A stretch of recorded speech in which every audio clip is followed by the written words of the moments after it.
প্রিয় দর্শক, আমি আসাদুজ্জামান বুলেট এই মুহূর্তে রয়েছি রাজধানী পল্টনে। দেখতে পাচ্ছেন সেখানে ঢাকা জেলা ভাড়া সিএনজি বা অটোরিকশা মালিক সমিতির পক্ষ থেকে বিজয় দিবসের উপলক্ষে আজকে সেখানে র্যালি করছে। ঢাকা জেলা সিএনজি চলবে, সেখানে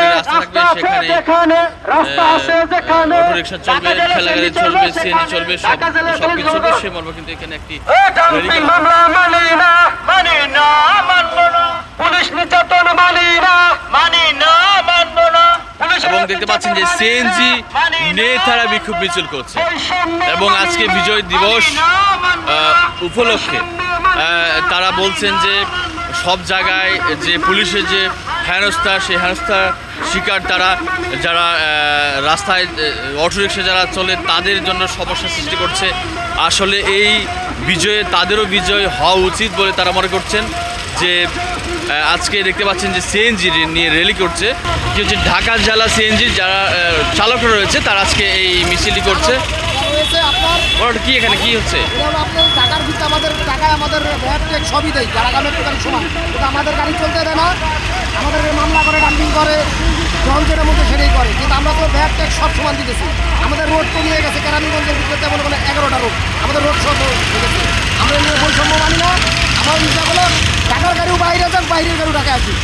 আচ্ছা আচ্ছা, যাতে সবাই মিলেমিশে চলা যায়। আপনার কাছে ঢাকার বাইরে অনেকগুলো গাড়ি আছে, এগুলো অনেক সময় রাজধানীতে আসে, সেক্ষেত্রে মনে করছে যেমন ঢাকা জেলা, হ্যাঁ ঢাকা জেলার গাড়িগুলো কেরানীগঞ্জের থেকে আমাদের নাম্বারগুলো, আচ্ছা, ভ্যাট ট্যাক্স মেট্রো গাড়ি সব সমান।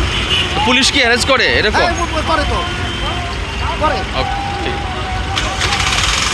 মূলত তারা বলছেন ঢাকা জেলার যে সিএনজিগুলো রয়েছে কেরানীগঞ্জ থেকে যেগুলো রেজিস্ট্রিকৃত, এই সিএনজিগুলো অনেক রাস্তাগুলো ব্লকিং করা, রাস্তাগুলো রয়েছে যে নিষেধাজ্ঞা রয়েছে গাড়ি চলার ক্ষেত্রে, সেই গাড়িগুলা যাতে তারা চলতে পারে, অনেকগুলো রাস্তা যেগুলো বন্ধ করে দেওয়া হয়েছে এইগুলো যাতে চলে।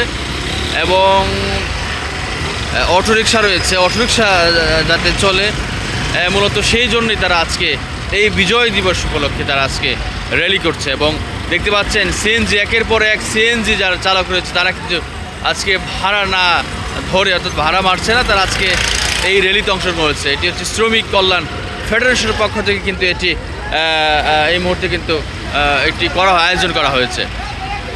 এবং তারা এটি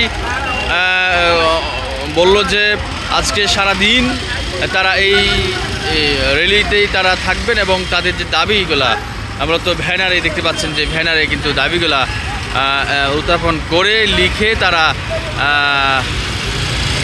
এই সিএনজিগুলা দুটি লাইন করছে এবং দুটি লাইন করে তারা যাচ্ছে। এবং ঢাকা জেলা ভাড়া চালিত সিএনজি অটোরিকশা মালিক সমিতির পক্ষ থেকে এটি করা হয়েছে। আজকে তো 16 ডিসেম্বর, আজকে বিজয় দিবস উপলক্ষে বলছেন যে তারা আজকে ছুটি কাটাবে, তারা ভাড়া মারবে না তারা বলছেন। এবং আজকে যে তাদের যে অনেক সময় হ্যারেস হতে হয় এবং তাদের যে সমস্যাগুলো সৃষ্টি হয় তা তুলে ধরে আজকে তারা এই র্যালিতে অংশগ্রহণ করছে। এবং দেখতে পাচ্ছেন যে দুটি লাইন করা হয়েছে সিএনজির জন্য এবং বিশাল লাইন কিন্তু এখান দিয়ে তারা পল্টন থেকে শুরু হচ্ছে, পুরোটা পল্টন, ওখান থেকে শুরু হয়ে তারা রাজধানীর বিভিন্ন জায়গায় তারা এই র্যালিটি নিয়ে যাবে। এবং তাদের যে দাবিগুলা কিন্তু বারবার মাইকের মাধ্যমে তারা প্রকাশ করছে যে যেখানে রাস্তা থাকবে সেখানে ঠেলাগাড়ি পর্যন্ত চলবে। অর্থাৎ যে মেন রাস্তাগুলো রয়েছে অনেক সময় সিএনজি আসতে যায় না, অটোরিকশাগুলো উঠতে দেয় না, মূলত তারা আজকে এই দাবি নিয়ে তারা এই বিক্ষোভ মিছিল করছে, র্যালি করছে। সরকারি ঘরে 15,000 টাকা কি আমগো গুইনা দাম লাগে, অথচ আমরা দেশে আমরা বয়ে থেকে আমগো কাম নাই, পুলিশের রাস্তা তাইলে ধরে 20,000 22,000 টাকার মামলা দেয়। কাগজ না থাকলে তো ধরবে, অনেক সময় বলে আপনাদের কাগজ না থাকে হেরে ধরে আটকাক, ডাম্পিং দেখ, সরকারি ঘরে যেভাবে আইন আছে সেইভাবে করুক, সমস্যা নাই। আপনাকে ধরবে কেন? সমস্যা নাই। আজকে মূলত দাবিটা কি? মানে আমগো দাবি আমরা ঢাকায় চালায় খাবো জেলা সিএনজি, আমরা ঢাকায় চালায় খাবো কাগজপাতি লাইসেন্স ঠিক কইরা। অনেক সময় বাইরের সিএনজিগুলো ঢাকা আসে, সেই না না না না এগুলো আসা যাবে না, অন্যটি এটা সরকারের ইচ্ছা।